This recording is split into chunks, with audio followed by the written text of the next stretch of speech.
Hello students, differential equation के तहत पिछले लेसन 1 में मैंने आपको इसके कॉन्सेप्ट्स के बारे में बताया था। उम्मीद है कि आप इसे समझ गए होंगे।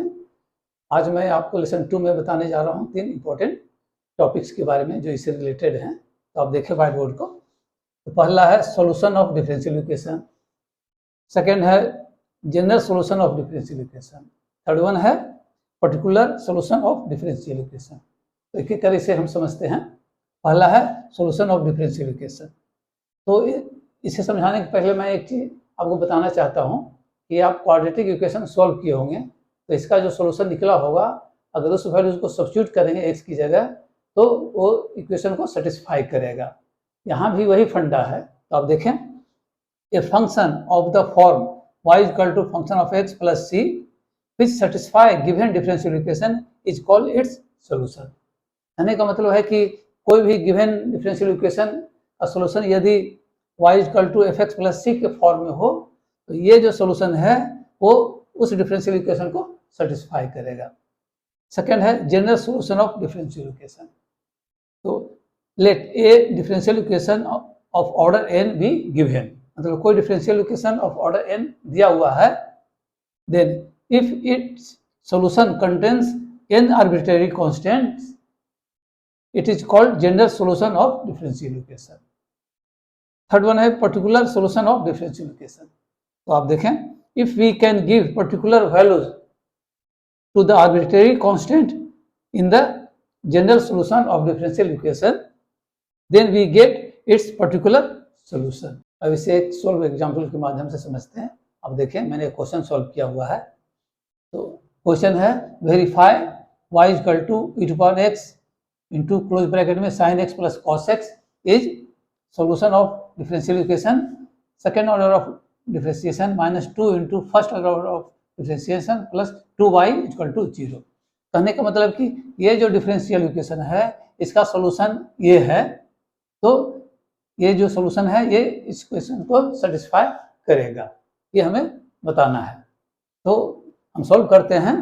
तो हमारे पास क्वेश्चन दिया हुआ है y equal to E to power x into close bracket में sine x plus cos x, ये कंडीशन दिया हुआ है। तो हम क्या करेंगे, इसे हम डिफ्रेंशिएट कर देंगे। तो मैंने डिफ्रेंशिएट करके लिखा हुआ है यहाँ d Y by D x equal to E to power x into differentiation of sine x plus cos x close bracket में plus sine x plus cos x close bracket में into differentiation of E to power x. जब इसे हम solve करेंगे तो हमारे पास आ जाएगा D Y by D x equal to 2 into E to power x into cos x. ये इक्वेशन 1 हो गया। अब अगेन ये जो हमने इक्वेशन 1 लिखा है इसे फर्दर हम डिफरेंशिएट कर देंगे। तो हमारे पास आएगा second order of differentiation equal to 2 into differentiation of this E to power x into cos X. अब इसे जब हम डिफरेंशिएट करेंगे तो इस फॉर्म में लिखेंगे, अंत में हमारे पास रिजल्ट आ जाएगा 2 into E to power x into close bracket cos X minus sine X. ये इक्वेशन सेकेंड हो गया, अर्थात हमें सेकेंड ऑर्डर डिफरेंशिएशन का वैल्यू ये आ गया, यहाँ फर्स्ट ऑर्डर डिफरेंशिएशन का वैल्यू ये आ गया। अब ये दोनों वैल्यू सब्स्टिट्यूट कर देंगे हम इस इक्वेशन में और देखेंगे कि इसको सेटिस्फाई करता है कि नहीं। तो देखिए मैंने सब्स्टिट्यूट किया है, मैंने लिखा है ये second order of differentiation minus 2 into first order of differentiation plus 2y। अब यहाँ सबका वैल्यू मैंने सब्स्टिट्यूट कर दिया, सेकेंड ऑर्डर डिफरेंशिएशन का, फर्स्ट ऑर्डर डिफरेंशिएशन का और y इक्वल टू जो कि यहाँ दिया हुआ है। तो ये मैंने सब्स्टिट्यूट किया है। तो इसको जब मैंने सोल्व किया तो हमारे पास आ गया राइट साइड में 0 और लेफ्ट साइड में तो ये हो गया। इस प्रकार मैंने साबित कर दिया कि this equal to 0 when y equal to E to power x into close bracket में sine x plus cos x. तो आपने देखा कि ये जो सोल्यूशन है इस इक्वेशन को सेटिस्फाई करता है। अब सेकंड क्वेश्चन को देखें। सेकंड क्वेश्चन है verify y equal to E to power x into cos B x is solution of differential equation second order derivative minus 2 into first order derivative plus close bracket में b square into y equal to 0। तो हमें क्या करना है कि हमें verify करना है कि इस डिफरेंशियल इक्वेशन का सोल्यूशन ये है। तो मैंने सोल्व किया हुआ है, तो मैंने लिखा है y equal to E to power x into cos B X, जो कि ये दिया हुआ है, इसे हमने डिफरेंशिएट कर दिया। तो तो हमारे पास आ गया expression dy by D x equal to E to power x into derivative of cos B x plus cos B x into derivative of E to power X.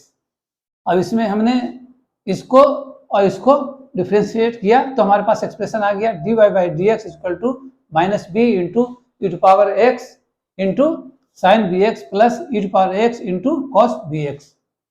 अब इसमें जो ये पार्ट जो है e to power x into cos B x, इसकी जगह हम Y substitute कर देंगे, जो कि मैंने यहाँ लिखा हुआ है, ये दिया हुआ है। तो हमारे पास एक्सप्रेशन आ गया dy by D x equal to minus B into E to power x into sine B x plus Y, इसके जगह हमने वाई लिख दिया। तो ये इक्वेशन फर्स्ट हो गया। अब इसे फिर मैंने रीअरेंज किया और लिखा b into E to power x into sine B x equal to Y minus D Y by D X. तो इसे हमने सेकेंड इक्वेशन का नाम दिया। अब देखिए अब क्या करेंगे, इस सेकेंड इक्वेशन को फर्दर हम डिफ्रेंशिएट कर देंगे। तो मैंने डिफ्रेंशिएट करके इस रूप में लिखा। तो ये जो b है आर्बिट्रेरी नंबर है, कांस्टेंट है, इसे मैंने बाहर लिख दिया और उसके बाद ब्रैकेट में इसे जब डिफ्रेंशिएट किया, चूंकि ये प्रोडक्ट ऑफ टू फंक्शन है तो इस रूप में हमने लिखा।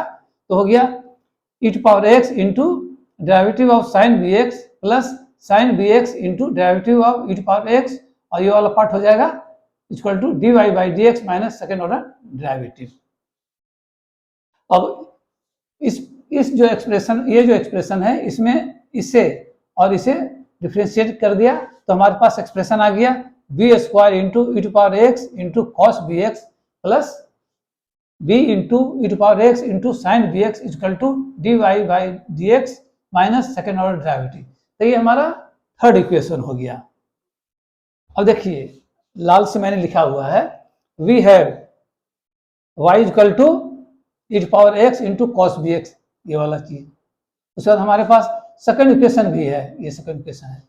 तो इन दोनों की मदद से इक्वेशन थर्ड को हम लिख सकते हैं इस रूप में। तो हमने लिखा है b square into y plus y minus D Y by D x equal to d Y by D x minus second order derivative.